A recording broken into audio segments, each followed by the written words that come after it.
Hey everyone, welcome back. Hope you're having a fantastic day so far. So, over the weekend, the Social Security Fairness Act cleared in the Senate with well over 70 votes. We had both Republicans as well as Democrats backing this bill.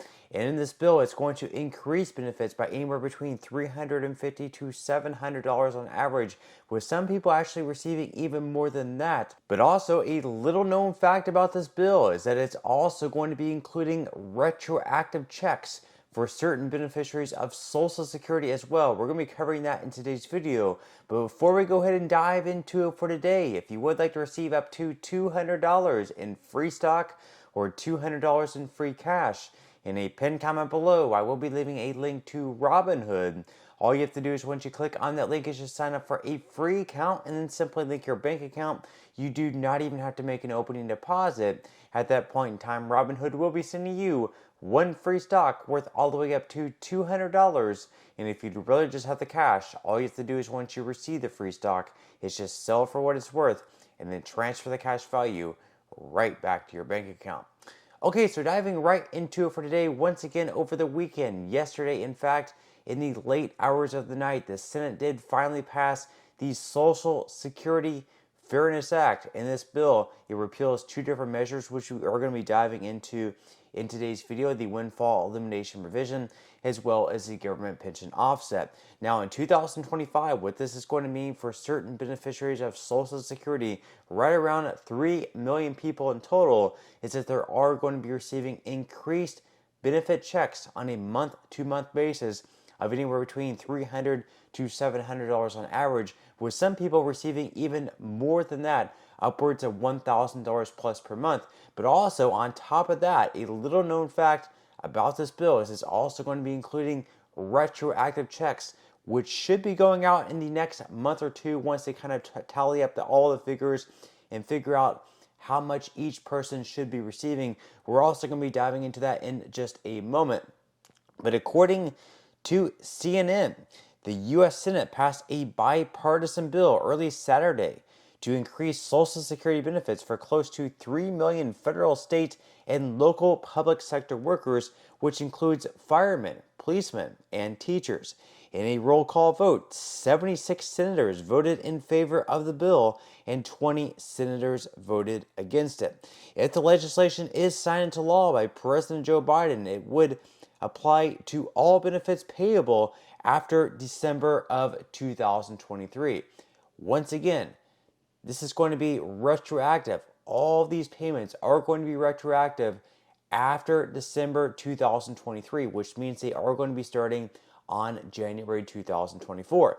This means, once again, if you're going to be receiving an increase, let's say like $500 per month, what that's going to mean for you is a retroactive check starting all the way back January of this year, rolling through December of this year. That's going to be 12 payments of $500, which is going to be a retroactive check of $6,000. Now, I'm not sure exactly how the Social Security Administration plans to administer these payments, if they're going to include it in January of next year with your $500 boost. If you're going to receive like $6,000 from 2024 in addition to the $500 increase, they're just going to include it all in one lump sum payment for January 2025, or if it's going to be like an additional payment for all your 2024 payments that you missed out on, and then they're just going to continue rolling out with the normal payment schedule the second, third, and fourth Wednesday of each month.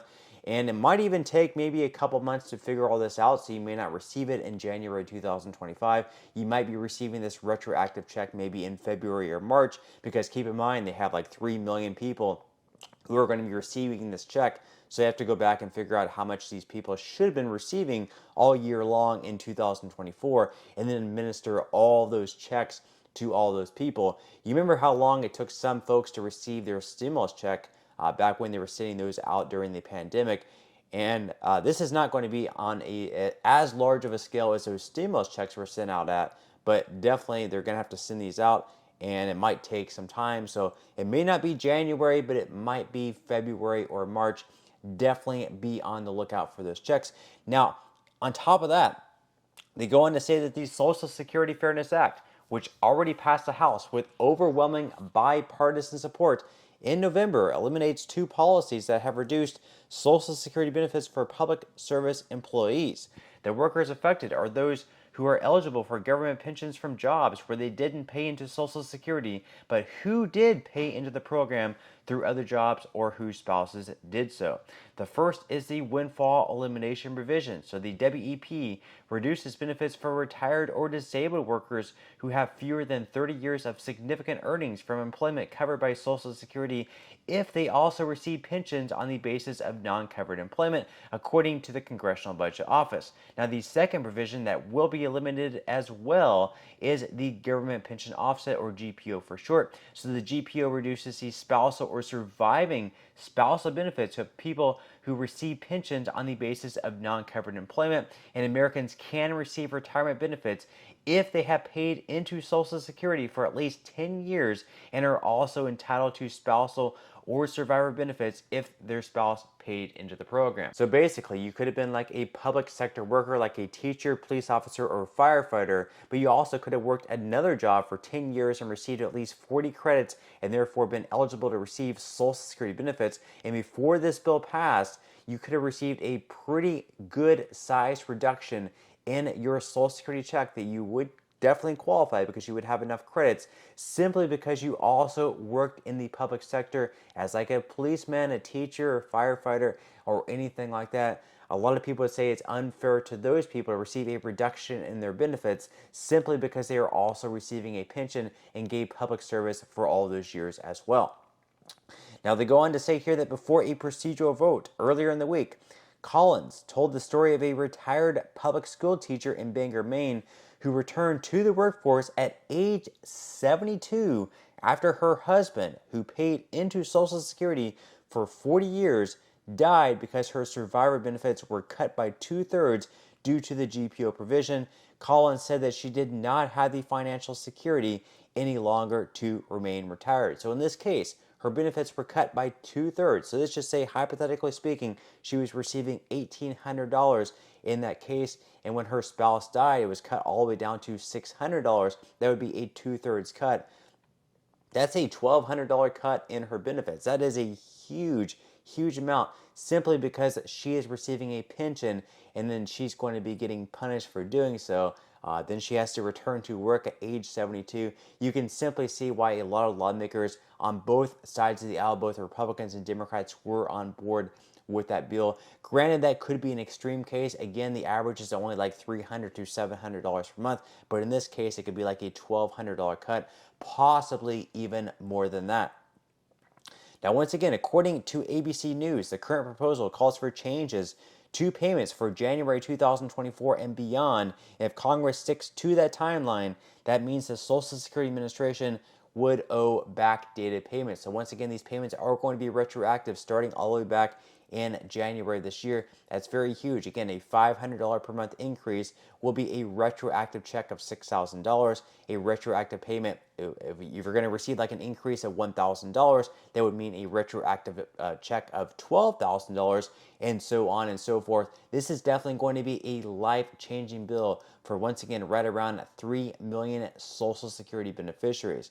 Now, they go on to say here that the Congressional Budget Office estimates that eliminating the windfall elimination provision would boost monthly payments to the affected beneficiaries by an average of $360 per month by December 2025, and they also estimate that ending the government pension offset would increase monthly benefits in December 2025 by an average of $700 per month for 380,000 recipients getting benefits based on living spouses.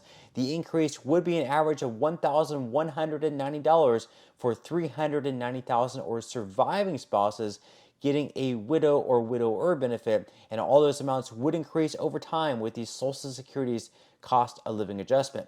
Now, for the Social Security program, the expected net spending increase from 2024 to 2034 is about $198 billion, and that means, of course, the Social Security Trust Fund is going to speed up its insolvency date. So over the next 4 years, I definitely need to make a priority in Congress to make sure that the Social Security Trust Fund is shored up, at least its finances. That way we don't have 2033 come, nothing happen, and then after all these increases, we actually have a cut across the board by anywhere between 19 to 26%. So hopefully Democrats and Republicans can come together, come up with some sort of plan to shore up the finances of the Social Security Trust Fund, whether it's raising taxes, whether it's, maybe giving out less generous benefits to people who are already receiving big checks and already have other retirement accounts where they're fine and they don't necessarily need Social Security. They need to come up with a plan.